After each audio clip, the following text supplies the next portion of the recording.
$100 એટલે એને 87 ગુણો, આપણે સરળ 87 થી વધારે ભાવ છે આમ તો ડોલરનો, પણ 87 ગુણીએ તો 8,700 કરોડ રૂપિયાની સબસિડી એ સરકાર અમેરિકન કોટન ગ્રોવર્સને આપે છે. હવે એના માલ સામે આપણો માલ કઈ રીતે, અને પછી અહીં આ બાજુ તમે ડ્યુટી કાઢી નાખો, શું થાય? એટલે એમને જલસા પડી ગયા છે, એમને બખાબાર છે, એમને મોજ પડી ગઈ. પ્લસ જે મેં કીધું કે ઇમ્પોર્ટર્સ અથવા તો ત્યાંથી એક્સપોર્ટ જે કરતા હશે એ લોકોને ઘી ગળા છે.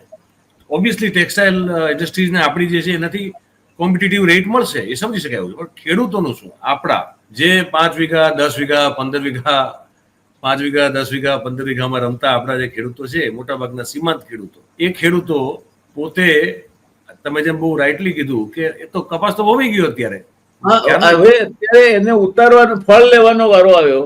હવે હમણાં એનો નિર્ણય બદલી શકે એમ નથી, ભલે આવતી વખતે નહીં વાવે કપાસ. આમાં નીતિગત રીતે પણ આપણે સ્ટેબલ નથી ને. આવતી વખતે શું નિર્ણય લીધો છે એ સમય દરમિયાન, કારણ કે આપણે તો વડાપ્રધાન પણ બોલી ગયા કે આપણા દબાણ ઘણું છે આપણી ઉપર, પણ મારા અહીંયા ખેડૂતોનું હિત વસેલું છે, એટલે હું ખેડૂતના હિતને કેન્દ્ર સ્થાને મૂકીને કામ કરું છું. આ ખેડૂતના હિતનો પ્રશ્ન છે. પોઈન્ટ એ પણ છે કે આપણી વૈશ્વિક રાજકીય દબાણ વાળી સ્થિતિમાં આપણે જીવી રહ્યા છીએ. અત્યાર સુધી જે છાતી ગાડીને ફરતા હતા, એ છાતી સાહેબ તમને ખૂબ સંકોચાઈ ગઈ છે.